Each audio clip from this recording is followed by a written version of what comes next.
The seventh commandment, you shall not commit adultery. And of course, the importance of this commandment is that if you're in marriage and you commit adultery, then you betray the person, you betray their trust, and likewise you betray the institution of marriage as being the stable unit in which a family can be created and which serves as a turn the stable unit for a society. And in the Inversion, the bourgeois system of monogamy sustains the system of private property and labour. It is therefore evil. The bourgeois family and sexual morality must be extirpated so that the communist family, in which there is sex love and collective child rearing, can be established. Now, the key thing to remember, of course, is all of the concepts that we explored in the fifth commandment, in which morals and ideas, ways of conducting yourself, recognizing the world around you, certain material relations, certain social relations, are all passed down through the family. And this is where the initial alienation and material estrangement take place, which then cascades out into wider society, which leads to the continuation of class antagonism, ideology, so on and so forth. So you need to break apart all of this system. You've got to get to the child, get them early, and break apart the family. Here we're shifting, of course, slightly to the idea that part of the means of effecting that is to break apart the relationship between man and woman, to essentially to destroy marriage as a stable union between pair bonding mates. This is why, for example, Engels comes out as the first dialectical feminist. He is against marriage and he's really against monogamy. So he states that the examples of faithful monogamy among birds prove nothing whatsoever for human beings, since these are not actually descended from birds. So the reasoning from Engels here is very poor. What he's stating is that obviously because we're not bird people, faithful monogamy between pair bonding birds has no application for us. What he can't seem to see is the use of intension-extension. So intention being universal or a higher category, and then extension being a particular manifestation of it. So for example, boat or ocean-going vessel is a certain category, and then cargo ship or submarine or galleon would all be different extensions of the higher category of ocean-going vessel. What he's not doing here is recognizing that you can actually have pair bonding as a category above, which manifests itself within mammals, which manifests itself within birds, and which manifests itself in humans. And he's making this crude example that it's kind of like a poor man's Darwin being used against the system of monogamy by saying that humans aren't birds. Okay, well done, Engels. So the first class oppression is of the female sex by the male. We obviously understand exactly what that means. And then when we come later on to Zetkin, who's a key figure when you come to the feminist movement, she's really one of the original feminists. And she has a number of dialogues with Lenin, which are recanted. And in that, there's the discussion. So I think it's Lenin that was saying this, that the decay, putrescence, filth of bourgeois marriage with its difficult dissolution, its liberty for the husband and bondage for the wife, and its detestably false sex morality and relations fill the best representatives of humanity with the utmost loathing. So of course, this whole system of monogamy, the relationships as they are, the way in which we approach child rearing, these all fill dialectical materialists, people who are in the tradition of Gramsci, and later on, whether it's through Derrida or Foucault or whoever else it happens to be, they're filled with loathing for that system. And Zetkin comes out and states that modification of the form of marriage and of the family in the course of history, the historico-critical attitude toward the bourgeois system must now be superseded by an irrevocable dismemberment of it. Every such analysis should lead to the conclusion that Carthage must be destroyed.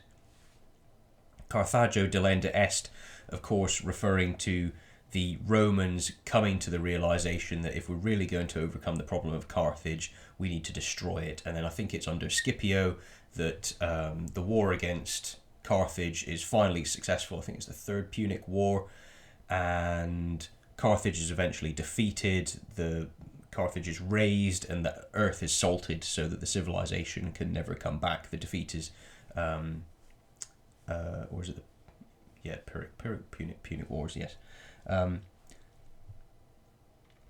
Okay, so we're completely against marriage, and again we are making reference to the teleological aspect of the morality, which you pick your dialectical synthetic endpoint, you've got your existing start point, the present day, so that's the thesis, and then you're creating the antithesis to negate the present order in order to move into your synthetic alternative. So you've got monogamy, you want to break apart monogamy so you have complete sexual freedom, sexual revolution, and that moves you into a new synthetic union, which is the community, the communal family, society. Okay, and every type of investigation or understanding or way and means of perceiving the family and sexual morality need to be oriented towards breaking it apart. So, for example, if you were going to dialectically attack women so that they throw off participation within marriage and hence childbearing, and hence, of course, as far as the Marxists are concerned, the system of monogamy and the system of private property, then you're going to need to make marriage look like essentially a kind of a contract as something cruel and horrendous that you would never want to really partake in. Likewise, you would probably want to emphasize that children are something horrible and not worth having. You wouldn't really want to go through all the problems or all the pain of, carrying a child to term and bearing them, or even potentially having a miscarriage and so on and so forth. So you're against all of these things, and you want to drive a massive wedge between man and woman so that they don't really marry, and then of course they don't pass on the morals, the teachings, the society's habits and culture and values down to the children, so that the children can then be corrupted and turn towards the revolution.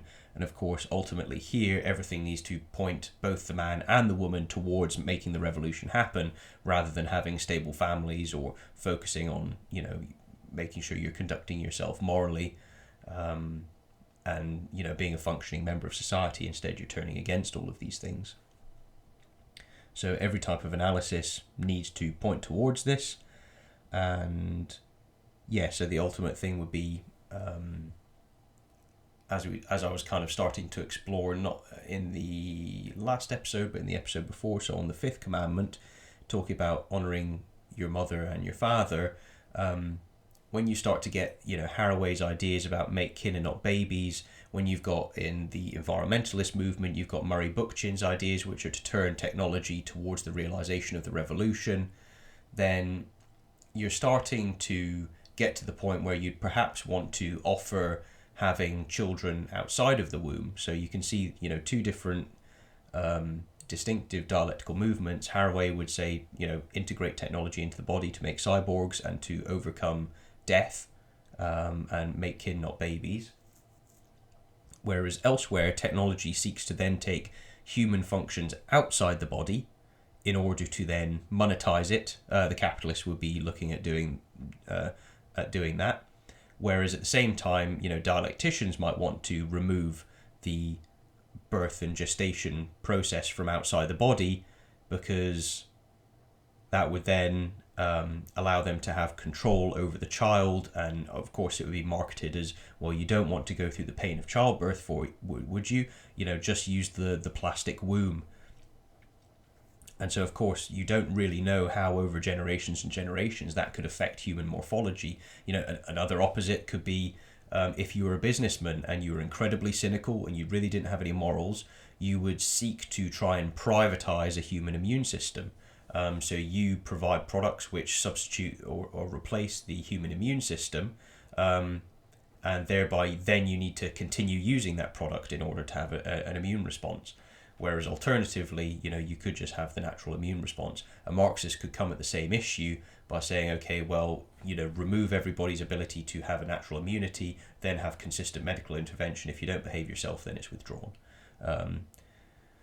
So you've got all of these ideas and the way you can think about things and do stuff when you're a professional dialectician. Okay, so Lenin then states that nowadays all thoughts of working women should be riveted on the proletarian revolution, which will lay the foundation, among other things, of a real change in the conditions of marriage and sex relations. So, of course, freeing the woman from marriage is going to fundamentally change all of society, is going to fundamentally change the sex relations, the material relations between man and woman. It's going to change marriage entirely, but ultimately freeing the woman is so that they can take part in the revolution. So, of course, if you're a Marxist, then things like abortion is definitely going to be very high on your agenda. It will always be positioned as for the right of the woman, and it will be universal right, universally applicable to the community of women, certainly.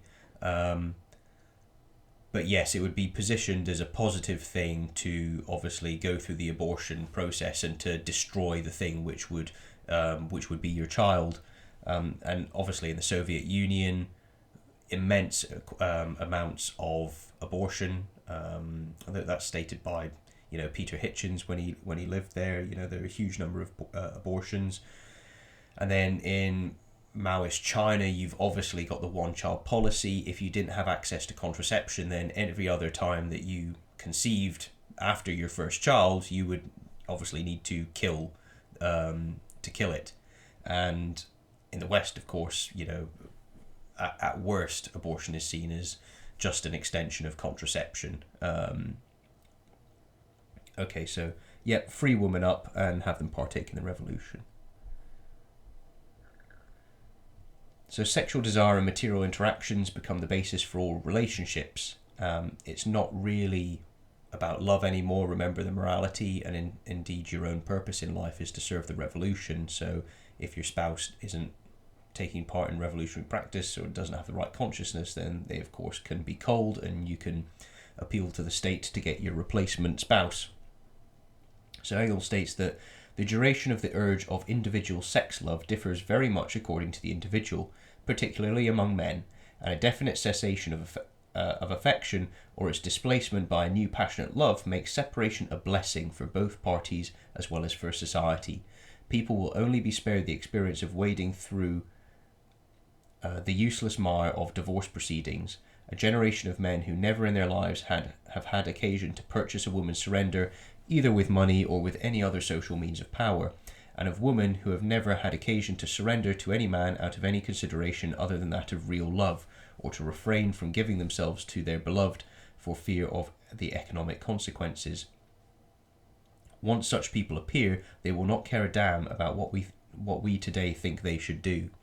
So of course, it's quite clear that there's obviously all of the economic aspect which is underpinning the argument against marriage, but the idea of individual sex love is essentially, your material desires. It's at worst it is simply lust. You see someone that you find attractive, and your body responds because the body is designed to respond and to recognize a healthy potential mate. It's the biology, it's the material world running its course through you. Of course, once you're in marriage, you've said, no, I've restricted myself to this union with my spouse, and it's part of the covenant of God. Marriage is, of course, one of the 7 sacraments, so it's a contract which is, of course, mediated by God. Now here, you're instead doing the opposite, and you're saying, okay, well, whenever you feel the passions, you pursue them. So it just means that people now, they'll start up something, and then once the kind of the flame of and it's not love, it's infatuation. You can just dispense with the person, or if it's not going right, there's not any injunction for you to really overcome your differences and negotiate and to build a successful marriage. Of course, if people aren't practicing, if people don't have parents whom they've observed building a successful marriage, it's far harder to emulate then the processes by which to have successful relationships more widely. And then likewise, that has an effect on wider society, because ultimately people aren't as good at negotiating, conceding different positions, coming to a third person understanding of what they are conveying or how they're behaving. So you lose a tremendous amount. You lose an immense amount.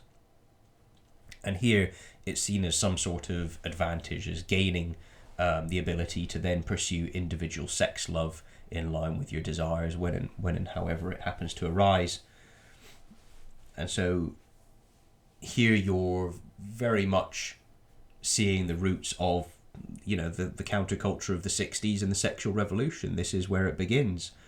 It was already tried in Soviet Russia, and it was such a dismal failure that they then had to undo it. They hate bourgeois sexual morality, but they realized that individual sex love in that same document between Zetkin and Lenin was so chaotic that the youth were essentially treating sex as no different from having a glass of water. And so you can of course imagine that rampant sex would lead to an increase in venereal diseases, broken families and things like this, single mothers. So eventually they actually had to kind of put a lid on it to a certain degree, because once you destroy the family it becomes so chaotic. And ultimately this is because behind this you've got hedonism. It's indulgence, the being ruled by your passions, by your body, and not trying to overcome them. You see someone that you're attracted to, and it's to act on it. So this can all be used as the excuse to just, as soon as your partner doesn't do what you want physically, then you can say, well, I'm leaving you now. I'm going to go and pursue one of my other passions. So does it really make people freer if there is now an obligation on some level that you must do something physical for them, or must do a certain specific thing that you might not be comfortable with, or that you might not like, you might not enjoy, but if you don't do that, then they just leave you? Is it really any better than the bourgeois system? I don't believe so. I think it's a lot worse. Okay, so Marx had an affair and illegitimate child with his maid. So always good to have sometimes some of the aspects of the personal life, so you can get a glimpse into the motivations for certain philosophical developments that happen in the literature of the Apocrypha. And Engels stated that if he had a large income, then he'd gorge himself on prostitutes and go to rack and ruin. The tragedy also, as well, is that Engels' father was an industrialist, had a number of factories. I believe one of them was in Manchester. Engels got a position there, and generally it was Engels' income which was used to subsidise Marx, because Marx was a prolific spender. He was a complete layabout waster, and although he obviously wrote much over his entire life, between Engels and himself, I think it's something like 45 volumes, which is significant. He was nonetheless not very productive and industrious in his personal life, when it didn't associate with tearing down society as it was. And I think one of the tragedies that's in this is that Engels taking daddy's money was then used to subsidize the maid being able to look after Marx's own child. So there's a profound irony and hypocrisy within the whole system.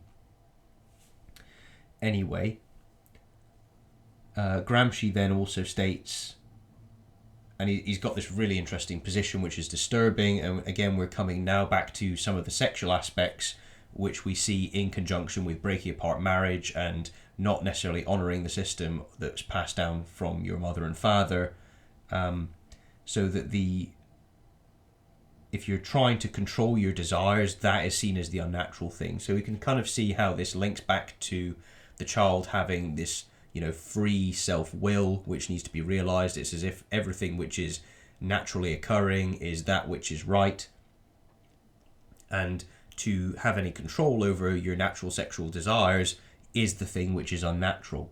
Now, of course, it's blindingly obvious as to why you would want to have regulation of your sexual desires and to have regulation of your own conduct and behaviour in general. Of course, one aspect would be protection from venereal diseases. Other aspects would be not bringing children into the world that you are not going to then step up, become a parent and raise. But the more sinister aspect is more clear when we start to go to other quotes on sexuality within this tradition.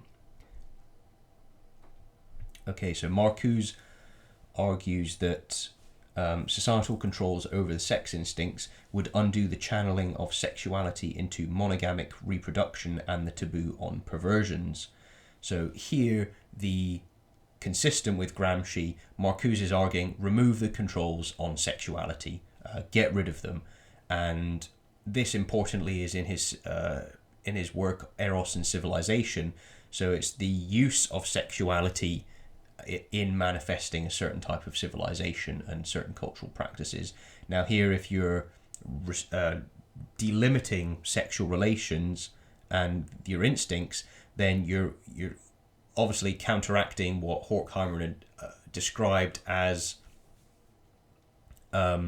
restricting people into dutiful conduct. So of course you're breaking apart from your duty to your spouse, to the institution of marriage. You're getting thereby rid of monogamy. So again, here Marx and Engels, and then the taboo on the perversions. Okay, so taboo on the perversions I think is very important, because you're looking to then use the perversions as the antithesis of sexual morality and what's seen as normal in sexuality in that society, and you're going to bring them together and then come to some kind of new synthetic end. Of course, you can often realize that the synthetic end is already prefigured in consciousness, and you're using the tool you want to break apart society as it is, so perversions are the means of getting towards the goal. Marcuse then goes on to state, still, the symposium contains the clearest celebration of the sexual origin and substance of the spiritual relations. According to Diotima, Eros derives the desire for one beautiful body to another and finally to all beautiful bodies, for the beauty of one body is akin to the beauty of another. And it would be foolish not to recognize that the beauty in everybody is one and the same. Out of this truly polymorphous sexuality arises the desire for that which animates the desire body, the psyche and its various manifestations. There is an unbroken ascent in erotic fulfillment from the corporeal love of one to that of the others, to the love of beautiful work and play, and ultimately to the love of beautiful knowledge. The road to higher culture leads through the true love of boys. Okay, so here we're going at the idea that you're unshackling the restrictions on sexuality, you're releasing the perversions. The perversions are going to lead to new sexual relations which are fundamentally materialistic. They're focusing on bodies and the interaction of bodies. So we're talking here about pleasure, and basically the sexual act.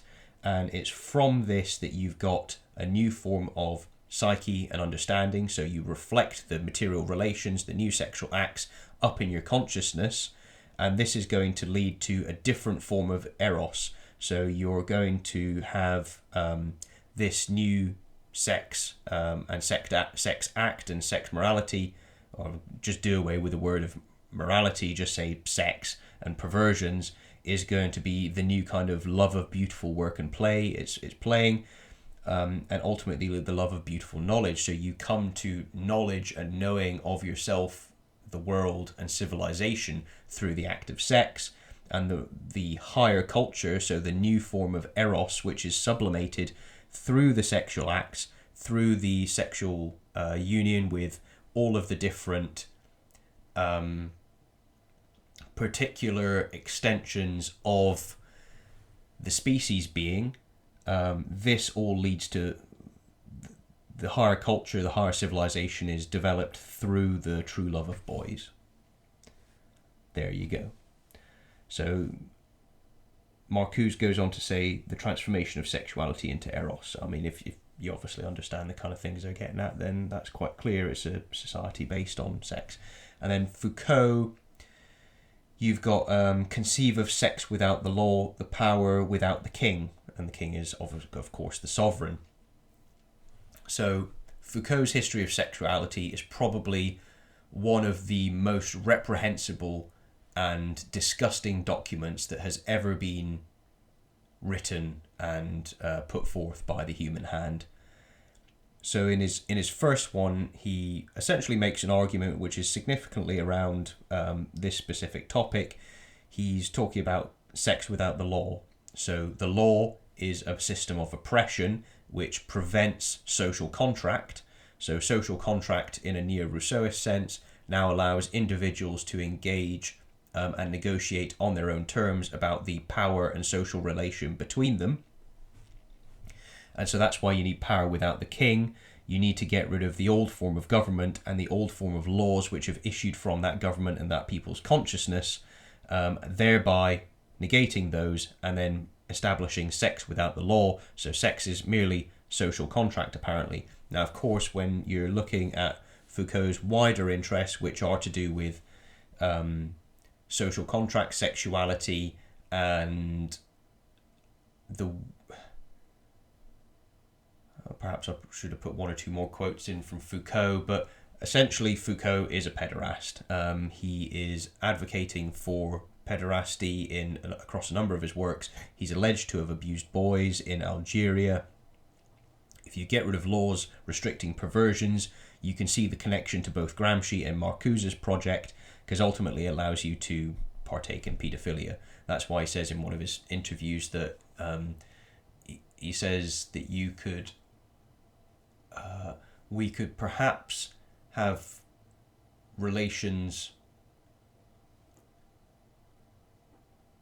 with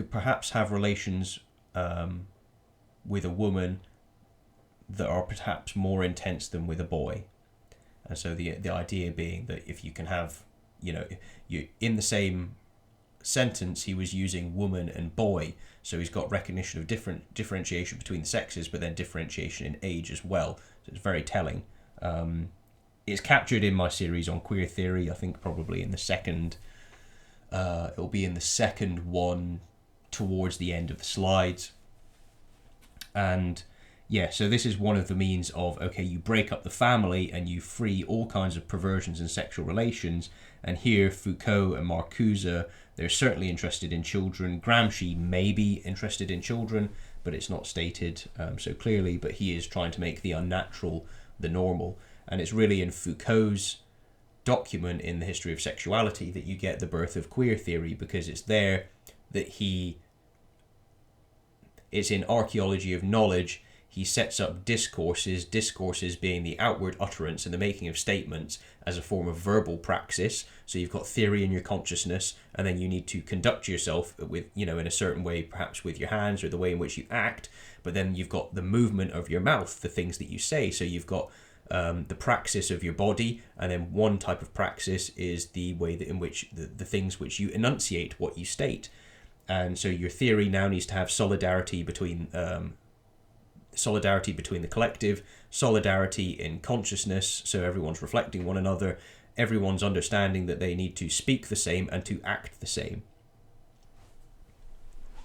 Now, ultimately, when he applies this to sexuality, he's stating that if we go back, in the first video, there's the diagram, and it shows how all of the material relations are abstracted up, or reflected, I should say, rather, into different discourses. So a discourse in Foucault's system would be, for example, biology. Law is another discourse. Science is a discourse. Philosophy is a discourse. So they're just ways that people speak about things which reflect their material relations with reality and their social relations with one another. So if they are not dialectical, then of course they're erroneous and they need to be reformed.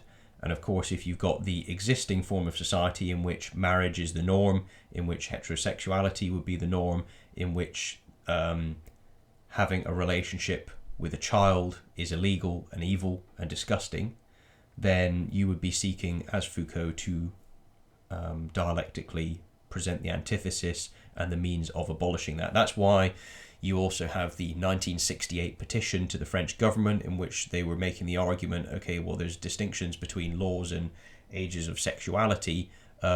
So here, for this certain age, why can't it be lowered?